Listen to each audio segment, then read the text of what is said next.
दिन दिन बाढ़े महंगैया मैं का करूं। दीन दयाल बिरद संबारी छूट पड़े चौपैया मैं का करूं। ओम जय श्री नोट हरे दुष्ट जनों के संकट क्षण में दूर करे।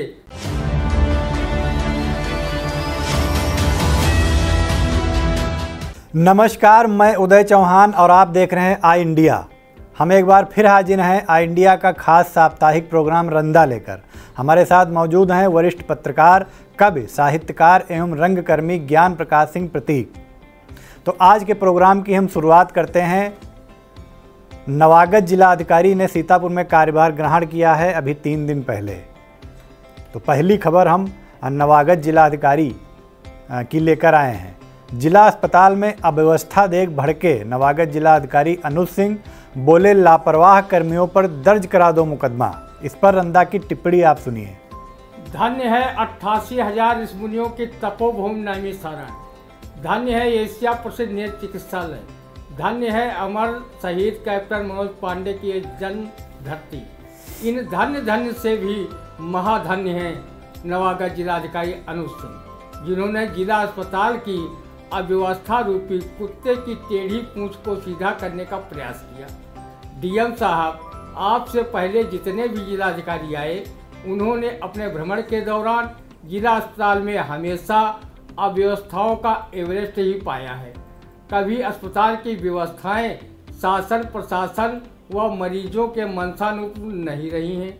यहाँ जब कोई स्वास्थ्य महकमा का आला अधिकारी या आप जैसे तेजतर्रार डीएम आते हैं और अव्यवस्थाओं पर यहाँ के अधिकारियों कर्मचारियों की क्लास लेते हैं, तो 2-4 दिन व्यवस्थाओं में कुछ सुधार दिखता है, लेकिन जल्दी ही ये अस्पताल वही रफ्तार बेढंगी जो पहले थी वो अब भी है कि शेर को साकार करने का काम करने लगता है। रंदा जिला अस्पताल में अपना इलाज कराने इसलिए नहीं जाता कि भला बीमार अस्पताल रंदा की बीमारी कैसे दूर करेगा। अगर आपके मुकदमा दर्ज कराने की धमक से अस्पताल की व्यवस्थाएं सुधरी तो रंदा सरीखे लोग यहां अपना इलाज कराने में कोई दिक्कत महसूस नहीं करेंगे। रंदा को अस्पताल भ्रमण के समय आपके तेजतर्रार कार्यशैली होने की वानगी मिल चुकी है। उसे यकीन हो गया है कि डीएम अनुज सिंह के रहते शासन की जन कल्याणकारी योजनाओं का लाभ आम जनता को नसीब होगा। कानून व्यवस्था भी चाक चौबंद रहेगी। अगर सब ठीक ठाक रहा तो रंदा भी आपको समय समय पर अपना रचनात्मक सहयोग प्रदान करता रहे। जी, पुण्यतिथि पर याद आए अन्नपूर्णा सेवा संस्थान के संस्थापक अनिल द्विवेदी। इस पर रंदा का क्या कहना है, आप सुनिए। आप सभी को भले ही अनिल द्विवेदी पुण्यतिथि पर याद आए हों, पर रंदा को वो दिल में हमेशा रचे बसे हैं। वो कभी भुलाए ही नहीं जा सकते। उन्होंने अन्नपूर्णा सेवा संस्थान से जो साहित्यिक, सांस्कृतिक, शैक्षिक क्षेत्र में प्रतिभाओं को उभारने एवं मंच प्रदान करने का जो अतुलनीय कार्य किया है और स्कूली बच्चों की विभिन्न प्रतियोगिताएं कराकर उन्हें पुरस्कृत व सम्मानित करने का काम जो किया है, उसके लिए कृतज्ञ सीतापुर ही नहीं संपूर्ण उत्तर प्रदेश नहीं भुला सकता। स्वर्गीय श्री द्विवेदी ने कोरोना काल में जिस प्रकार गरीबों असहायों की यथासंभव सहयोग एवं मदद की, उसे भुलाया नहीं जा सकता।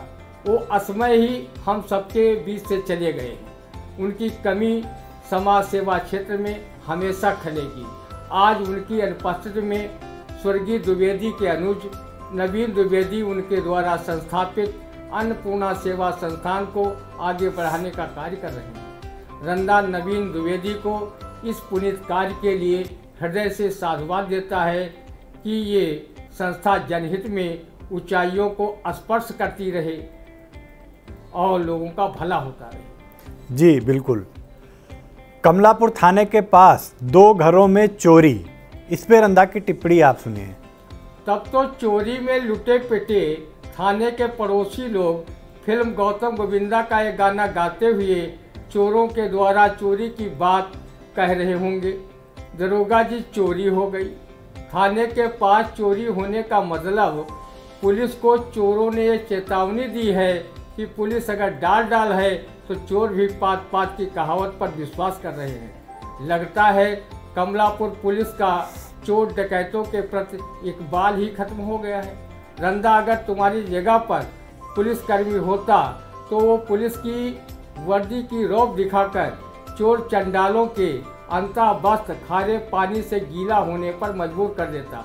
अगर चोरी चकारी जैसी घटनाओं पर अंकुश न लगा पाओ तो नौकरी छोड़ लगाओ चाट के ठेले और घूमो उसे बेचने के लिए बाजार और मेले। जी बिल्कुल, कमलापुर थाना क्षेत्र की बात करें तो ये थाने के पास सिर्फ 2 घरों में ही नहीं, सिलसिलेवार लगातार 2 रातों में 3 घरों में चोरी हुई और एक सप्ताह की बात करें तो 1 दर्जन से ऊपर चोरी की घटनाएं हुई। लेकिन पुलिस फिलहाल अभी तक खाली हाथ ही है। हम आगे बढ़ते हैं अपने प्रोग्राम में। भारी बैग के बोझ से दब रहा बचपन, झुकी जा रही बच्चों की कमर, कान्हा का बैग बलराम से भी भारी। इस पर रंदा की टिप्पणी आप सुनिए।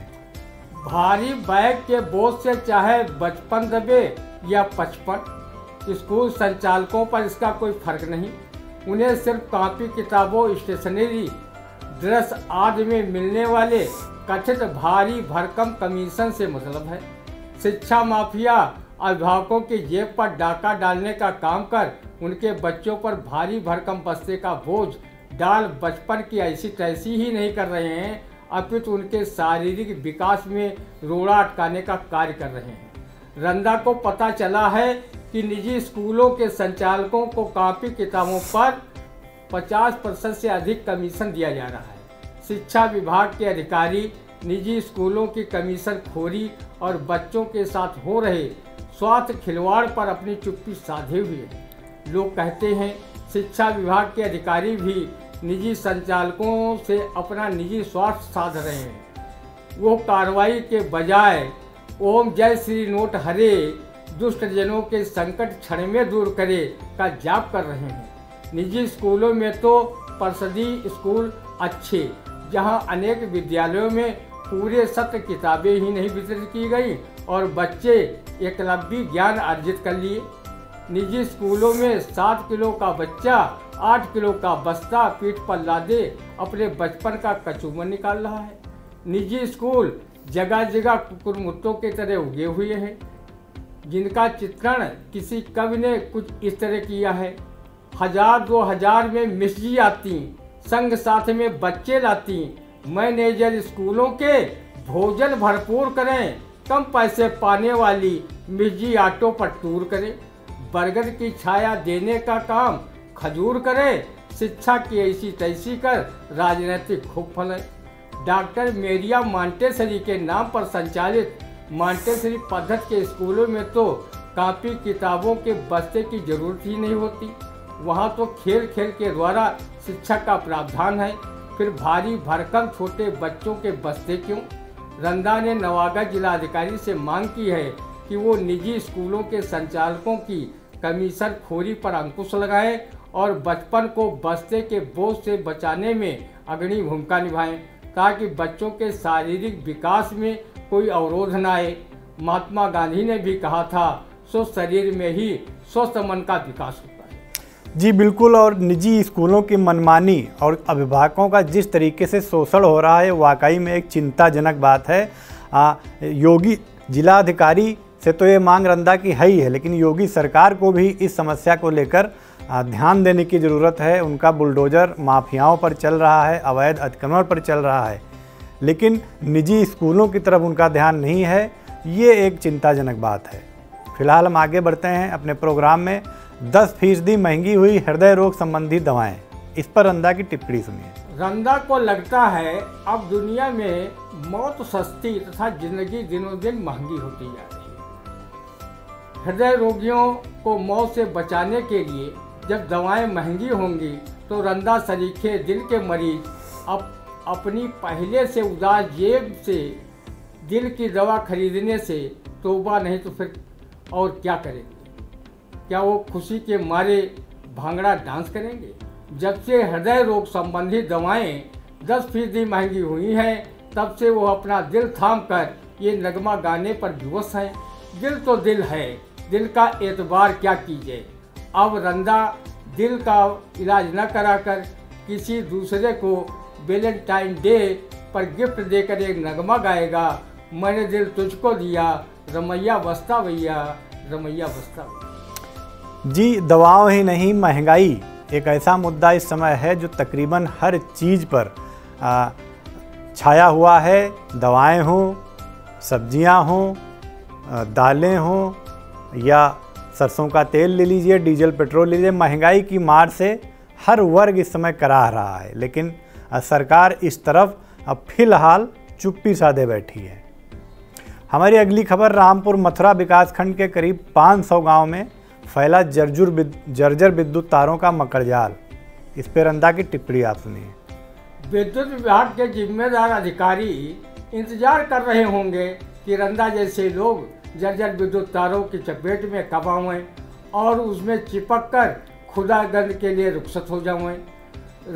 गाय भैंस भी तारों से चिपक कर अपने दूध का लाभ रामपुर मथुरा क्षेत्र में नहीं बल्कि स्वर्ग नरकवासी लोगों को कराने का सौभाग्य प्राप्त करें। इस क्षेत्र में हर साल जर्जर विद्युत तारों से जन धन हानि के साथ कई एकड़ फसल जलकर नष्ट हो जाती है, लेकिन विद्युत विभाग के आला अधिकारियों को इससे कोई लेना देना नहीं। वो तो इस ओर से अपनी आंखें मूंदे इस कहावत को चरितार्थ कर रहे हैं, जाके पैर न फटी बीमारी सो का जाने पीर पर आई।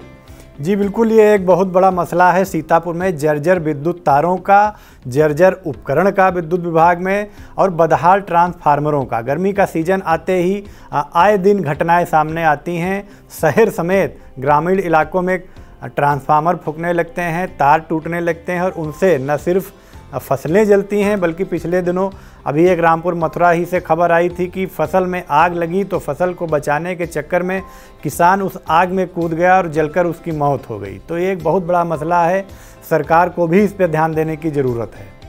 हमारी अगली खबर, सीतापुर जिले में 4 गैंगस्टरों की 67 लाख की संपत्ति जब्त। इस पर रंदा की टिप्पणी आप सुनिए। जिले में जहां सैकड़ों गैंगस्टर हों वहां सिर्फ 4 गैंगस्टरों की 67 लाख की संपत्ति जब्त की गई। ये तो ऊंट के मुंह में जीरा के समान ही भी नहीं साबित हुई। सीतापुर के शहरी क्षेत्र में ही दर्जनों भू माफिया गैंगस्टर हैं जो करोड़ों की सरकारी गैर सरकारी नगरपालिका की नजूल भूमि व सराय नदी के किराए की भूमि को हथिया कर अकूत चल अचल संपत्ति बनाई है। आज वो सफ़ेद पोश बने घूम रहे हैं और उन पर बड़े नेताओं की सरपरस्ती किसी से छिपी नहीं है। रंदा इनके संबंध में बस इतना कह सकता है कि शहर के गुंडे मवाली भूमाफिया गैंगस्टर क्या दूध के धुले हैं जिनके लिए शासन प्रशासन के विकल्प खुले हैं। तत्कालीन सीओ सिटी आर.के. सिंह ने करीब 1 दर्जन से अधिक भूमाफियाओं पर गैंगस्टर एक्ट के तहत कार्रवाई करवाई थी। वो आज वो सत्ताई नेताओं की सरपरस्ती में उंगली घी में तथा खोपड़ी कढ़ाई में तलने की कहावत चरितार्थ कर रहे हैं। ये गैंगस्टर जिस पार्टी की सरकार होती है उस पार्टी में शामिल हो जाते हैं और इस कहावत को चरितार्थ करने लगते हैं, यही का टेम्पो हाई वह है हमारा भाई। राजनीतिक दबाव में अफसर भी कुछ कार्रवाई नहीं कर पाते हैं और वो भी धन ही पंडित धन ही राजा धन से बजे सकल जग बाजा की कहावत में विश्वास करने लगते हैं। रंदा माफियाओं गैंगस्टरों द्वारा बनाए गए अवैध चल अचल संपत्ति के साम्राज्य पर जब योगी बाबा का बुलडोजर चलेगा तब रंदा शासन प्रशासन को दिल से शुभकामना प्रेषित करेगा। रंदा के लेखक का कोई भी अवैध गोरख धंधा नहीं, इसलिए वो अपनी साफ सुथरी पत्रकारिता के लिए समाज में सम्मान का पात्र बना हुआ है। वो हमेशा कहा करता है, ईमान बेच दूं टुकड़ों पर, ये मेरे बस की बात नहीं, मैं सच्चे पथ का राही हूँ, कह सकता दिन की रात नहीं। जी बिल्कुल, योगी सरकार ने जो ये बुलडोजर चलाने का फैसला लिया माफियाओं पर और भू माफियाओं पर और गैंगस्टरों पर, ये वाकई सराहनीय है। लेकिन सीतापुर में अब तक जितनी कार्रवाइयाँ सामने आई हैं उनमें कोई बड़ा भूमाफिया और गैंगस्टर उसकी जद में अभी तक नहीं आता दिखा है। हालांकि कार्रवाई हुई लेकिन सिर्फ खाना पूर्ति और रस्म अदायगी तक ही वो नज़र आई। कोई भी उस नाम पर या उस चेहरे पर कार्रवाई अब तक नहीं होती दिखाई दी जिन पर वास्तव में होनी चाहिए। फिलहाल हम आगे बढ़ते हैं प्रोग्राम में। रेउसा विकासखंड क्षेत्र के बाजारपुरवा गांव के 10 साल पूर्व बने स्वास्थ्य उपकेंद्र में पाथे जा रहे उपले, इस पे आप रंदा की टिप्पणी सुनिए। ग्रामीण उपले न पाथे तो क्या वो बिना डॉक्टरी पढ़े मरीजों का इलाज करने लग जाए? बेचारे गांव वाले कम से कम अपने पेट पूजा का इलाज करने के लिए उपले ही पाथ रहे हैं। स्वास्थ्य महकमा 10 वर्ष में इस स्वास्थ्य उपकेंद्र पर किसी मरीज को लाल पीली टिकिया भी नहीं दे पाया है। स्वास्थ्य महकमा इस उपकेंद्र पर डॉक्टर नर्स की कौन कहे, एक वार्ड बॉय की नियुक्ति नहीं कर पाया है। कम से कम ग्रामीण गाय भैंस के गोबर से उपले स्वास्थ्य उपकेंद्र में पास रहे हैं। कहो इसका प्रयोग अपने शरीर के गोबर को गिराने में प्रयोग नहीं कर रहे हैं। इससे दुर्गंध तो आती ही, पर स्वास्थ्य महकमा की बदनामी कितनी होती इसका सहज ही अंदाजा लगाया जा सकता है। अगर उपकेंद्र संचालित होता तो रंदा सरीखे मरीज अपना स्वास्थ्य लाभ उठा रहे होते और ग्रामीण यहाँ उपले पाथने की हिम्मत भी नहीं करते। जी, आदमी को जीना दूभर कर रही बेतहाशा बढ़ती महंगाई। सीतापुर में नज़र उतारने में काम आने वाले नींबू मिर्च पर भी लग गई महंगाई की नज़र, इस पर रंदा की टिप्पणी आप सुनिए। रंदा ने एहसास किया है कि जितनी तेजी के साथ महंगाई बढ़ रही है उतनी तेजी से तो हनुमान जी को निगलने के लिए सुरसा का मुँह भी नहीं बढ़ा था। रंदा को भय है कहीं ये महंगाई आगे चलकर श्रीलंका जैसे हालात न पैदा कर दे और लोगों को सोमालिया जैसी भुखमरी की स्थिति में लाकर न खड़ा कर दे। सरकार महंगाई पर नियंत्रण नहीं कर पा रही है। वो कभी वैश्विक कारण गिना रही है तो कभी कोरोना व रूस यूक्रेन युद्ध को महंगाई के लिए जिम्मेदार ठहरा रही है। पक्ष विपक्ष के नेता ये कभी नहीं कह रहे हैं कि महंगाई बढ़ने के कारणों में एक कारण चुनावी चंदा भी है जो औद्योगिक घरानों व संस्थानों से लिया गया है। इससे वो अपने उत्पादों पर मूल्य बढ़ाकर जनता की महंगाई से कमर तोड़ रहे हैं। रंदा महंगाई को देखकर उसकी आरती कवि श्रीश की इन काव्य पंक्तियों को गाकर कर रहा है। दिन दिन बाढ़े महंगैया मैं क्या करूं, दीन दयाल बिरद संबारी छूट पड़े चौपैया मैं क्या करूं। महंगाई से घरेलू बजट चौपट होने पर महिलाएं संवेद स्वर में रोकर कह रही हैं, परदेसवा माफिया जो कमात हैं महंगाई डायन खाए जाते हैं। महंगाई रोकने का किसी के पास फार्मूला हो या न हो, रंदा के पास फार्मूला सुरक्षित है। आप भी आजमा सकते हैं। अगर खाने की वस्तुएं महंगी हैं तो आप ऊसर साड़ा जीव की तरह खाना छोड़ दीजिए, बस ठंडा पानी पीकर सो जाइए, क्योंकि जल ही जीवन माना गया है। अगर कॉपी किताबें महंगी हैं तो बच्चों को कबीर दास की तरह किताबी ज्ञान से दूर रखिए, अनुभव ज्ञान पर जोर दीजिए। कबीर दास भी किसी कॉलेज में पढ़े नहीं थे, लेकिन उनकी कविताओं पर आज के विद्यार्थी पीएचडी कर रहे हैं। कपड़े अगर महंगे हैं तो नागा स्वामी व दिगंबर संतों की तरह आप भी कपड़े मत पहनिए। संतों का सम्मान क्या कपड़े पहनने वालों से कम है? डीजल पेट्रोल के दाम बढ़े हैं तो बढ़ने दो, एवरेज पर करने दो। जो कारों से चलते थे उन्हें थोड़ा पैदल चलने दो। बचत की बचत और सेहत की सेहत टनाटन रहेगी। महंगाई से गरीब ज़्यादा रोते हैं। इन्हें किसी संपन्न देश में मेहनत मजदूरी के लिए निर्यात कर दीजिए, फिर देखो महंगाई आपका कुछ नहीं बिगाड़ पाएगी। मकान शौचालय बनाकर सरकार दे ही रही है। 5 किलो अनाज फ्री फोकट में आपके हलक के नीचे उतारने का काम भी सरकार कर रही है। सीतापुर में नींबू मिर्चा के दाम आसमानी है। रंदा अब अपनी नज़र काहे से उतारे जब नींबू मिर्चा पर ही महंगाई की नज़र लग गई है। जी, मिशन शक्ति अभियान के तहत महिला पुलिस कर्मियों ने सीतापुर जिले के विभिन्न स्थानों पर जाकर महिलाओं को जागरूक करते हुए कहा कि किसी से कम नहीं है नारी शक्ति। इस पर रंदा की टिप्पणी सुनिए। नारी शक्ति की महिमा का बखान रंदा सरीखे उन भाग्यवान पुरुषों से पूछो जो अपनी श्रीमती से वाद विवाद पारंपरिक हथियार बेलन चिमटा का स्वाद भूल नहीं पाते। रंदा का मानना है कि नारी शक्ति आजकल से ही अपनी सख्त साहस की अमिट छाप पूरे देश, समाज व दुनिया में छोड़ती रही है। मनुष्य के भरण पोषण व शिक्षा व रक्षा की जिम्मेदारी भी नारी शक्ति उठाती रही है। माँ पार्वती के पास खाद्य एवं रसद विभाग, लक्ष्मी के पास वित्त विभाग, सरस्वती के पास शिक्षा विभाग तथा माँ दुर्गा के पास रक्षा विभाग अनादिकाल से रहा है।